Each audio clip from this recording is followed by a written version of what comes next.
So I think she needs extra support and for an extra clapping for the final act on. And, needless to say, it will be a cruel and unusual compare who would extend the introduction any further than they need to do. Full stop, new paragraph. So, should we bring her on stage? Ladies and gentlemen, she's the final act on, she's the tip of the top, she's the cream of the crop, she's the last bastard act. It is, of course, Louise Atkinson!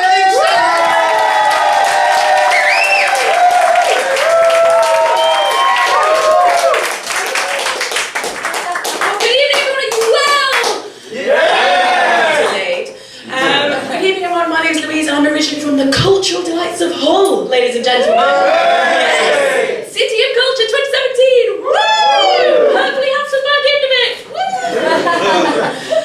But I joke, ladies and gentlemen, because it is actually wonderful. It's truly injected some enthusiasm and excitement into the city, and it's lovely. And we've actually got other people talking about Hull positively for a change, which is lovely. I was actually reading an article the other week. A lady had written an article about how Hull has a very prominent anti-monarchist culture, which we do. It's completely true.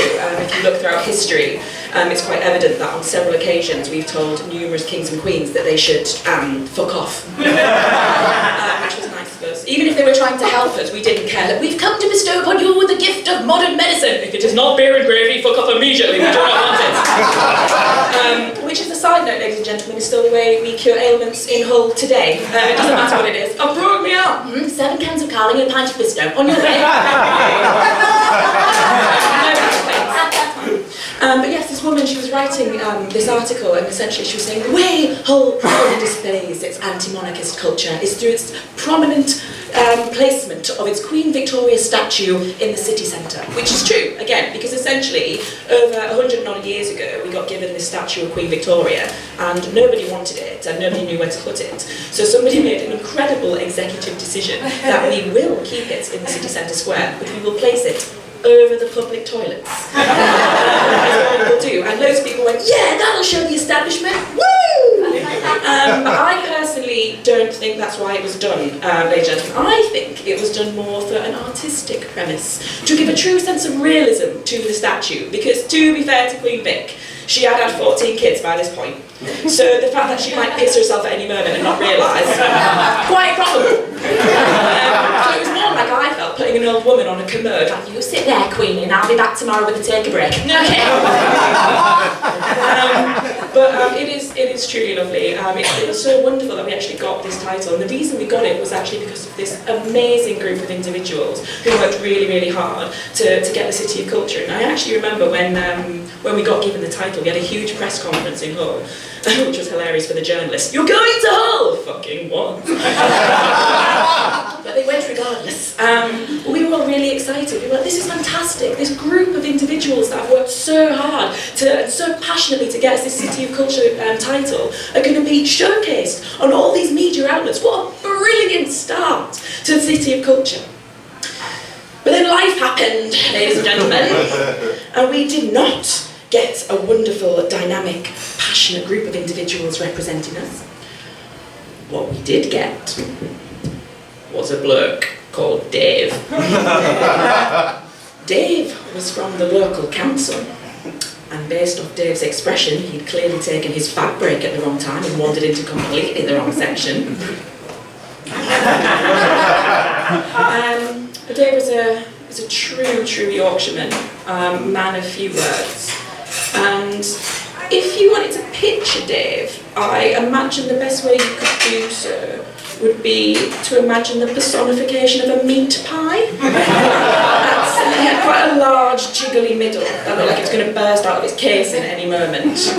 Crusty shoulders. He was different shades of brown because he'd secretly been trying to moisturise his dry skin patches but didn't realise his wife's moisturiser was tinted. He'd had so much ale and cigarettes over the years that his saliva was now the colour and consistency of gravy, and that slowly seeped out the corners of his mouth as well. Yes, it was.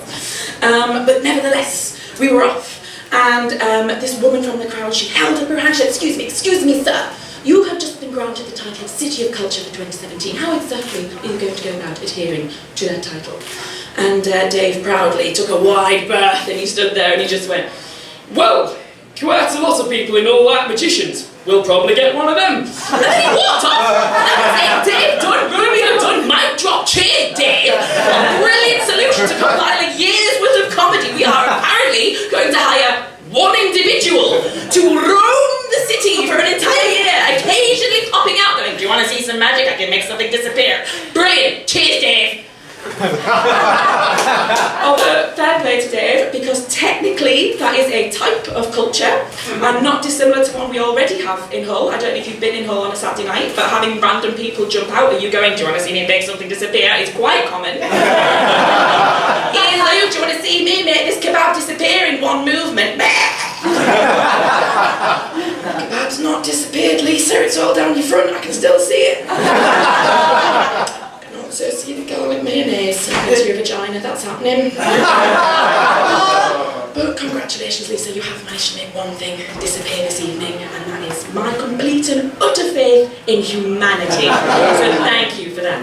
I'm Louise Atkinson, thank you.